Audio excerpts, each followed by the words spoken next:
Hello, BookTube. It's Wednesday, and that's New Comic Book Day, or at least it used to be, until the pandemic shut down the comic book industry. Diamond Distributors, the only distributor to comic book specialty shops, and comic book specialty shops being the only place where you can buy most comics, not at drugstores anymore, or at supermarkets, or in most bookstores. Uh, that being true, the two big superhero companies, Marvel and DC, have at least a couple of months ago, were putting out the word that they were drastically dropping off production, as of course they would have to. But DC Comics has been working to come up with a way around some alternate version of distributing comics. Since Diamond Distributors, which was the only way to do that, why the industry signed up for only one way to distribute its product, I have no idea. This was bound to happen. Something like this was bound to happen. But DC Comics has been fiddling around with possible ways to get around that and distribute their comics some other way. And they distributed a small tranche of comics yesterday. New Comic Book Tuesday may become the new lay of the land when stores start to open back up again, when I presume presses will start to run again. We shall see. The comic book industry is, in this case, a canary in the coal mine for what is going to happen to certain small business items, small business models of one kind or another. I will be fascinated to see, absolutely fascinated. History is being written, as I've said many times about this whole pandemic. That is one upside to it, is that history is being written. We're watching it happen, and I think that's fascinating. There will be no possibility in 2030 or 2040 of writing. Let's say in 2038 somebody wants to write a century-long history of superhero comics in America. I imagine for that anniversary there'll be many such books. There'll be no way to write those histories anymore without having at least a whole chapter on 2020, on the year 2020. And that's all fascinating. But there are no comic shops that are open in Boston, so it wouldn't matter to me even if DC did let out a trickle of books. I'm not set up nor all that particularly interested in reading comics digitally. I know what would happen if I downloaded digital comics. I know what I would do. I would download them and then I would not read them. I would read books instead. For me, in other words, as for a great number of old-time comic book fans, a large amount of the appeal of the whole thing were all the appurtenances. It wasn't just the contents of the issue. It was the physicality of the issue. It was the ritual of going to the comic shop. It was the people at the comic shop. It was browsing. It was bringing home your picks for that week and luxuriating in them. And none of that is going to be the same with digital. I just, one way or another, I'm not going to looking at new comic book issues at all. So instead, I'm concentrating on what I was doing mostly anyway, even when comic shops were open, which is concentrating on older issues.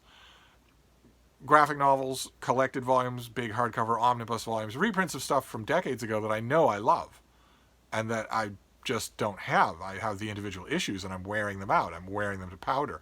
Why not get them in book form? Just the other day, you saw I got this. I got an epic collection of Thor. This is the Mighty Thor Volume 2, stretching from 1964 to 1966, and reprinting Journey into Mystery 110 to 125, because Thor started off in Journey into Mystery. He didn't have a number one of his own back in the 60s. And then Thor Annual number 1, where he meets Hercules. And then Thor, once fans were loud enough, and once Marvel knew he was popular, they changed his title to Thor, and they kept the Journey into Mystery numbering.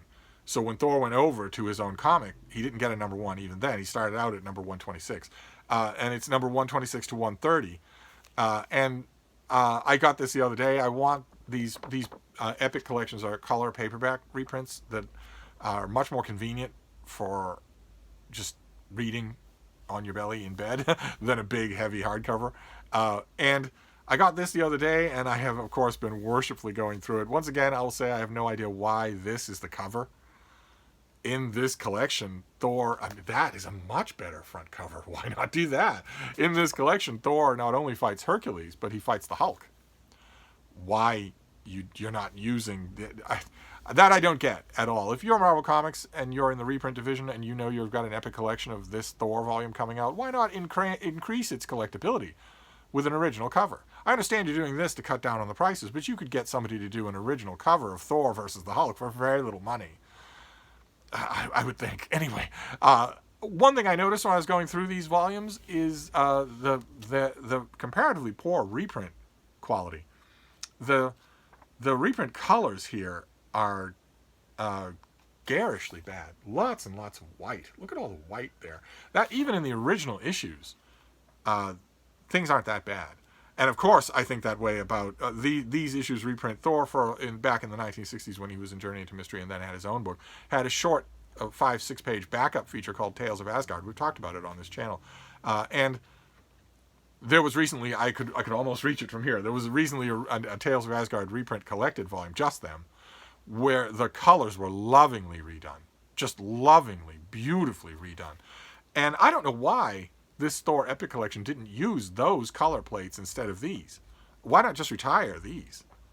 Why not just retire a Tales of Asgard that looks like that? And look at all the white in there. Look at all this lazy sky blue background everywhere. The original issues back in the 60s, I have them, and they didn't look this way. They didn't look this washed out and boring.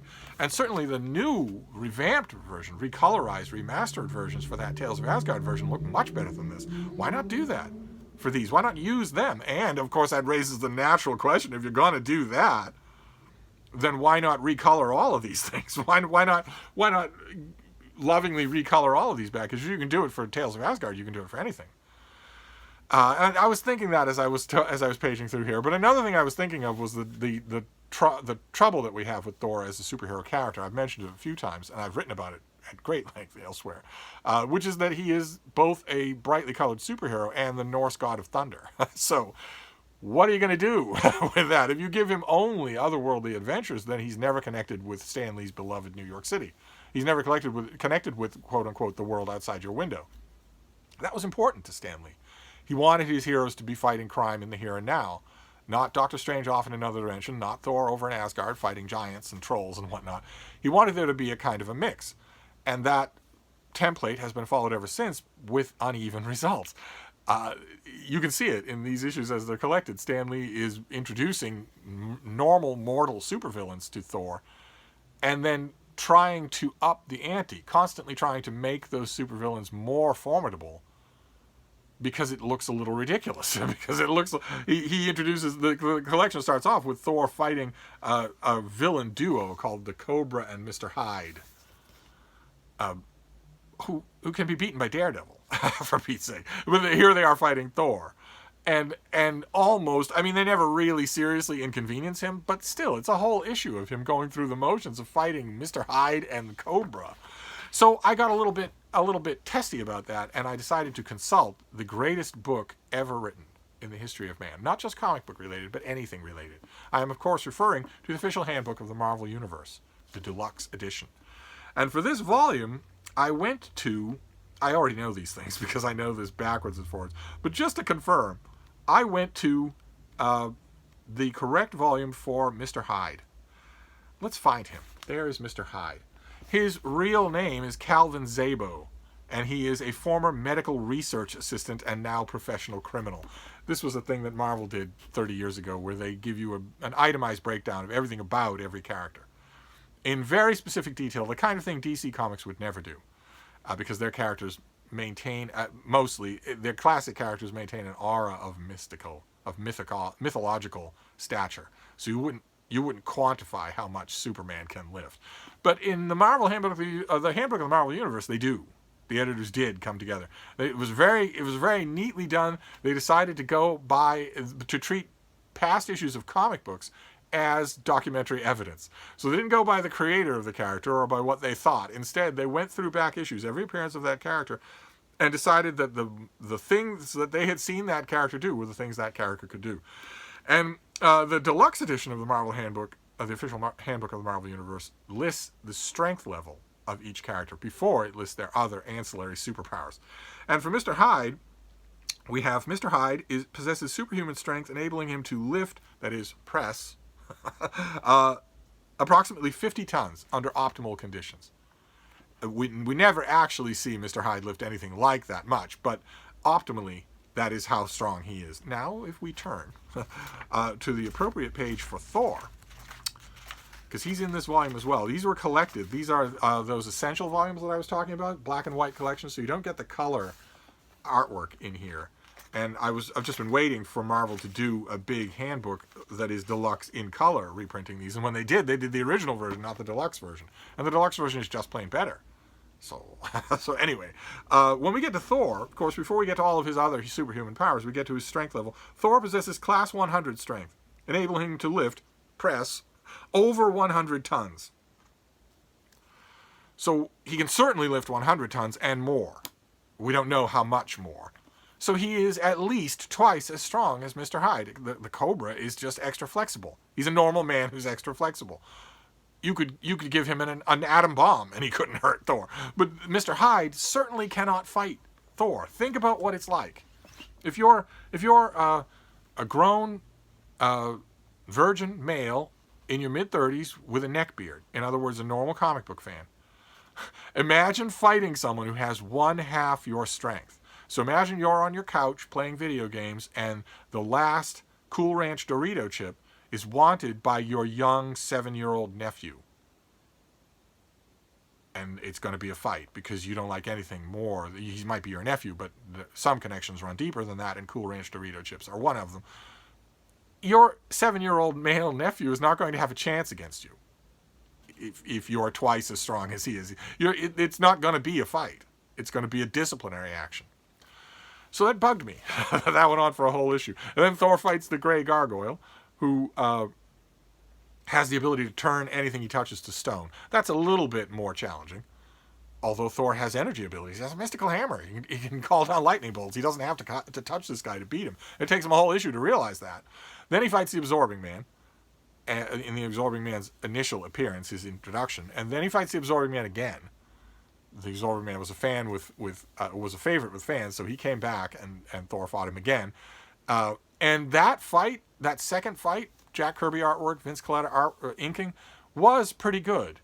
It distilled the essence here. The Absorbing Man can, as his name implies, absorb the powers and abilities of anything that he touches, or anything that his hammer and his ball and chain touch. Which means that he can make himself as strong as Thor. And that should make him a very formidable adversary. But in this second fight, when he's duking it out with Thor on the streets of Manhattan, the Absorbing Man himself realizes at a couple of different points that he's just plain being outfought. He might have the same level of power, but as he puts it in one of those panels, it's like fighting a whirlwind. The guy's everywhere at once. He's better at fighting than I am, as of course he would be. Thor is thousands of years old. So that was great. But I noticed that halfway through this issue, that the mortal threats just disappear, and Thor starts fighting far more. There's an elaborate storyline, a 5-part storyline with the Lord of the Underworld, Pluto, and Hercules and Thor, and that is all just wonderful. I've read that story so many times. I wish that it were better rendered than it is in this volume, but I'll take it, absolutely, to have this in a nice trade paperback. But then we have back issues.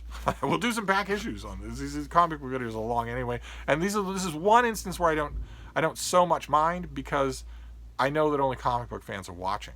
So the one element that might have drawn other people in would be an appearance by my little dog Frida, and I have been strictly told by non-comic book fans that we love you and we'll watch your other videos. I'm not interested in watching a 30-minute video about comic books, so please don't put Frida in those videos because I don't want to miss her. So, okay, fine. So we'll go. One of the things I've been doing in lieu of the new comics every day or every week is to go through my long boxes, go through my comic book collection issue by issue. It's something that the comic book fans out there who've been watching this channel have wanted for a while. I just never thought there'd ever be a reason for it. But now there is. So let's see. We'll do just a few early issues here and see how many we can get through before we get to the 30-minute mark. So the first one is Chuck Dixon and Scott McDaniel, a great epic run that they did on Nightwing. That is Nightwing. He is Dick Grayson. He is the grown-up sidekick of Batman. He was the original Robin. And in this issue, it's just an interlude issue. It's a standalone issue where he has an adventure at night with Tim Drake, who is the new Robin. They just they navigate their way across the city of Bloodhaven blindfolded as just part of an extended training exercise. And you've got this beautiful Scott McDaniel artwork. Just look at how beautiful it is. Bats up there. You've got motion lines done by dirt being exhaled or dirt being struck off by wheels. You've got the incredibly confident angles. You've got the sweeping light and clouds. It's just amazing what this guy can, what he can pack into a panel is just incredible. Look at this bottom panel. Look at how amazing that is. That is just amazing. And that's just one panel. It lives on the page like that. He's just incredible. I should be talking about the writer too, but I really only read comics for the artwork. And Scott McDaniel, I'm not all that interested in Nightwing. I'm not all that interested in characters who don't have any superpowers, but nevertheless, I never missed an issue. And then Scott McDaniel moved on from Nightwing to the berth that I think he should have held forever, which is Batman. I think he's one of the greatest Batman artists of all time, and yet I have every issue of Batman that he's ever drawn, but he didn't stay, and he should have stayed. Anyway, okay. Next we have satire. This is from the 1980s, I believe, 1985. This is Ambush Bug. He was, if you want to understand this character, he was created by Keith Giffen. This issue was drawn and written by Keith Giffen. And if you want to understand him, think Deadpool, because that's who Deadpool rips off. The modern Deadpool rips off Ambush Bug, who was self-aware. He broke the fourth wall. He talked to the reader. He knew he was in a comic book. And it was all just done for fun and laughs. And this was a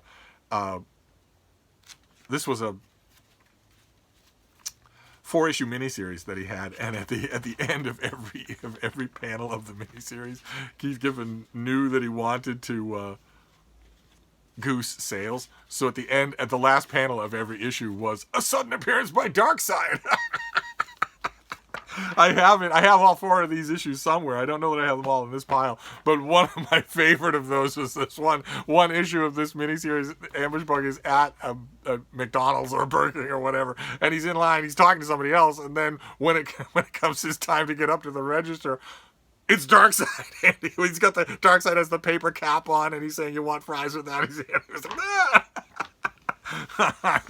As a mark of as Giffen's satirical commentary on what writers will do to goose the popularity of an issue. Then we have the New Teen Titans. This is Marv Wolfman and drawn by George Perez. This is an issue number 12 with a cover advertisement. See the new movie Superman 2. And this is just what the cover says. This is the Teen Titans was a super team of teenage sidekicks of Marvel's mainstream heroes, making a team of their own, and here they fight the actual titans of Greek mythology. It's George Perez just pulling out the stops, being very, very elaborate. Then we have, let's see here. Okay, this is, okay. Yeah, I don't know why I got this. This is Marvel Tales. Was it maybe free? No, it was $5. There was $5. It was a flip comic. It had Runaways on one half and then a Spider-Man issue on the other. I don't know why I got this. And I have this individual issue of Spider-Man. That's John Romita Jr., the son of the John Romita Sr. that we have talked about quite a bit on comic book videos. He does a great Spider-Man, an absolutely great Spider-Man. John Romita Sr., his father, would never have done a Spider-Man that skinny, that lanky. John Romita Jr. did. He developed a new way of looking at Spider-Man, and it was really, really good. And this is such a terrific cover that this flip issue gives you the cover as a pull-out folder that I never bothered to pull it out or anything. Okay, then we have a couple of issues of Legionnaires. This is Todd and Mary Birnbaum, and the artwork here is by Adam Hughes. Did the cover for this one. Did he do the inside too? Oh, he did. Wow. Okay. The artwork for this one is by Adam Hughes, and the artwork for this one is Colleen Doran. Don't know that at all, but these are Legionnaires. These are issues of Legionnaires. A spin-off of the Legion of Superheroes for a while, back in the 90s. Is that right? 1993, yes, back in the 90s, when the Legion had 2 comics. One was the normal Legion, 5 years in the future, adults, and then Legionnaires was teenage versions of the same characters having adventures, and I eagerly gobbled up both the Adult Legion and the Legionnaires. I have huge chunks of both runs. I wish I had all of both runs, but then again, I wish that all of both runs, the 5 Year Later Saga and Legionnaires, were separate, individual, hardcover omnibus volumes. I don't know why they aren't. It's been 30 years. Why don't those things exist? I would buy them, and I would not be alone. Legion fans are all old now. There are no young Legion fans. And Legion fans are among the most psychotically loyal of all comic book fans. You give us a $70 hardcover volume and we'll buy it. If it's the 5 years later saga, which was promised, oh my god, every copy would sell. And Legionnaires was the adventures of a group of teenage versions of the adult Legion that may or may not have been clones. They may or may not have been the originals. And they had their own comic for long enough to have an omnibus edition, or at least a big collected paperback. And no, I don't understand it. I don't. Sooner or later, it will happen. What have we got? Oh my, oh goodness gracious. Okay. All right. This is from, oh god, 1965. This is from 1965. This is the aforementioned Journey into Mystery. This is where Thor appeared before he had his own comic. There's the Destroyer. There's Odin. A crappy Jack Kirby cover. Again, every once in a while, I mentioned every once in a while Jack Kirby, he had a great eye for what a comic book cover should be. But every once in a while he'd do a bad one. This is a bad one. Paneled artwork is for the inside. The cover is not paneled artwork. It was a gamble on his part. It didn't work. And this is the beginning of the Destroyer storyline. Wow. Okay. Great. So the contents of this issue are in that collection, and you see what I mean? That's much warmer. The coloring here is much warmer. It's much better than in that anthology. Oh wow! See, I wish I had this. There's Marvel stationery with our characters along the side like that. I wish I'd bought 100 piles of that thing. I'd use it now. And then there's the letters page. Oh my, there's a letter from Iowa. Oh my. Well, so Journey into Mystery from 1965. Wow. Okay, then we have a trio of issues here. I don't know if this is, okay, part 3 of 3, part 2 of 3, part 1 of 3. Started off in Thor, moved on to Iron Man, and then back to the Avengers. And this is a storyline called Standoff. This has probably been collected. It's got Alan Davis does the artwork, and it is incredible. The artwork is amazing. The basic story is that Thor has embraced his godhood and no longer wants to be a superhero. Wants to be a god and have worshippers, have followers. And his teammates on the Avengers don't like that at all. And the story ends up with a massive battle between Thor and Iron Man, between Thor and Captain America, that ends with them making a very wary peace and has a very bittersweet ending.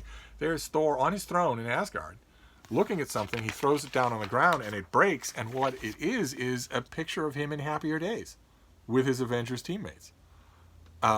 This storyline was really, really good, but it was sort of in a bubble. It didn't continue that way. It wasn't I guess, continuity. It didn't continue. It was viewed more as one eruption in the generally friendly behavior of these teammates rather than the new, which I thought was a little bit on the disappointing side, because it's a great idea. Okay, all right. Then we have more Thor. Thor is my favorite Marvel character. This is from 1966. This is the Man Beast. Thor fights the Man Beast. There is a very good Jack Kirby cover, and this is Thor number 135. He fights a super beast who has been mutated from a common dog by the High Evolutionary. That guy in the weird armor is the High Evolutionary. Stan Lee created a character called the High Evolutionary and used him as a way to unbelievably misunderstand what evolution is, as Stan Lee had a want to do. He started it off in the X-Men, but it didn't matter. It was just great high science fiction gumbo fun. I absolutely loved it. And then we move forward. That was 1965. This will probably be 1970 something. 1970 itself. So we have Stan Lee is still credited with writing these issues. He wasn't so much writing these by now. It was Jerry Conway. And here the artwork has moved over to John Buscema, still being inked by Vince Colletta. This is Thor. Sorry, the shape of this thing is. I've read it a million times. This is Thor versus the Abomination, the Hulk villain, who also has Class 100 strength. And this is, what if I could find? Yeah, it's a pretty good example of how Vinny Colletta just lets John Buscema down.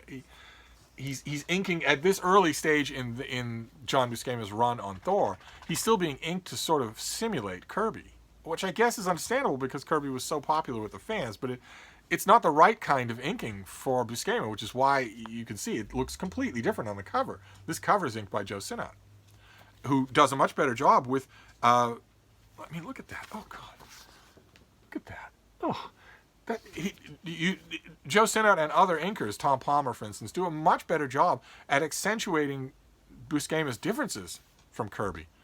The main one being long, sinuous, sort of Joe Kubert-esque anatomy, as opposed to the blocky circles on circles anatomy of Jack Kirby, which is very effective but is very different.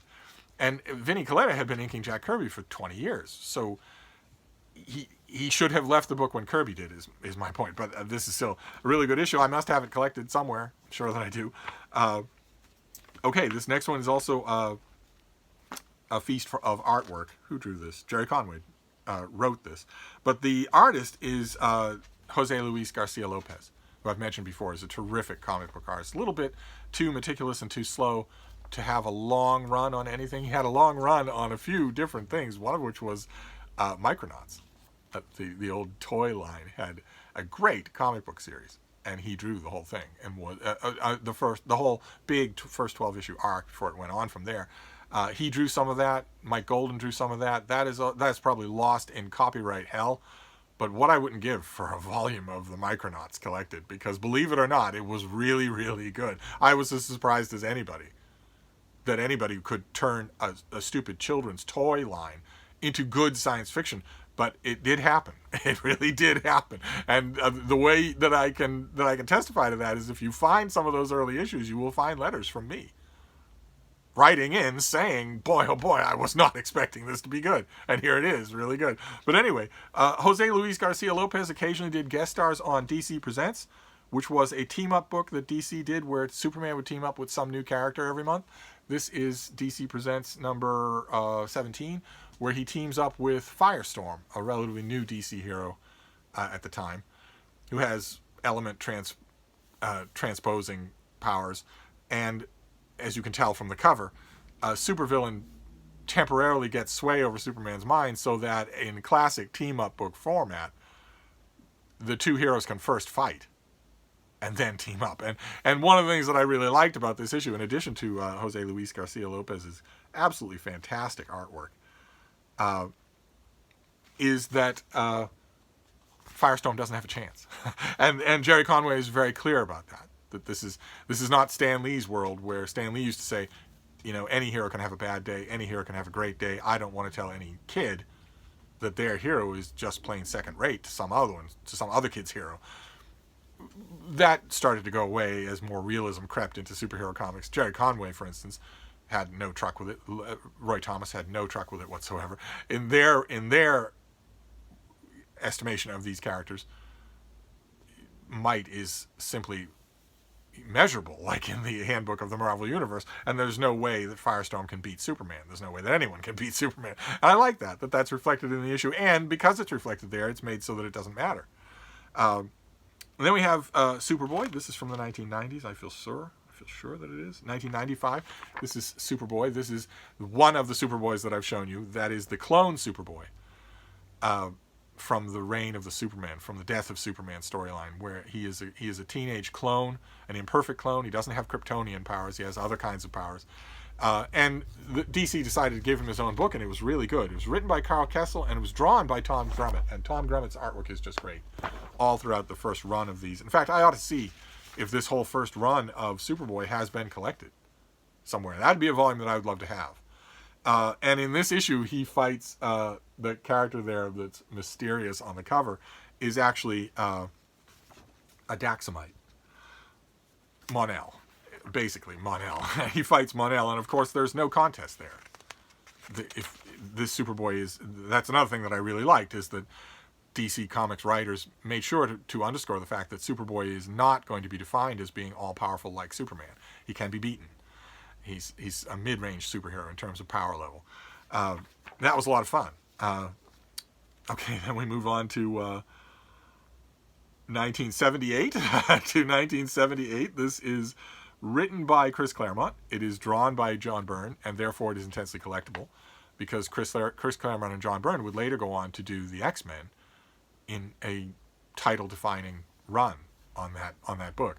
So any previous collaboration between the two of them is suddenly collector's fodder. And this is one of them. This is Marvel Team Up, another team-up book. Marvel did this with Spider-Man, where he would team up with someone new every month.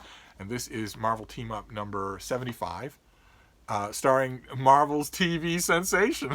It's the wretchedly unwatchable old Spider-Man TV show. Little did Marvel guess what their TV and movie presence would be. Little did they guess that both these characters, Luke Cage, that's Luke Cage's Power Man. He has had his own TV show in a format with a degree of complexity and intelligence that Stan Lee would not have believed possible back when this was done. And Spider-Man, of course, has had 80 million adaptations in all kinds of forms, but this is just terrific. One of the things I loved about this issue is that the fire, just a big tenement fire, is viewed as a major deal. It is a major obstacle and plot point for our heroes, which is lots of fun. Not the fire, but the idea that a comic book writer would, for once, not just skip over that part. Stan Lee would have skipped right over that. Okay, then this next one is going to be visually recognizable to quite a few. This is from 1985, when all the world made sense. This is Crisis on Infinite Earths number 7, the most collectible single issue of this 12-issue miniseries that revamped DC's continuity. And I'll bet you can guess what happens in this issue. It was what made it really a really talk-worthy thing, is that the powers that be at DC Comics decided to kill off Supergirl. And she dies fighting in this issue. And it's got somewhat crowded but very good George Perez artwork. Again, a little bit misserved by his inker, but still, I'm not objecting too much. Oh God, though, we're running out of time. We're out of time. We're not out of issues. All right, okay. I'm gonna stop here. So here, let me figure out where we are. Okay. So I have a few issues, about 20 issues left here. That's way too many to continue with this video. So I will take these and I will add a little bit to them, and I'll be back because I'm going to do another comic book video on Friday. So we'll do some more old issues, and we'll do another graphic novel or another collection of some kind, just to keep talking about comics. So I'm going to wrap this up, but I'll be back. Thank you, BookTube.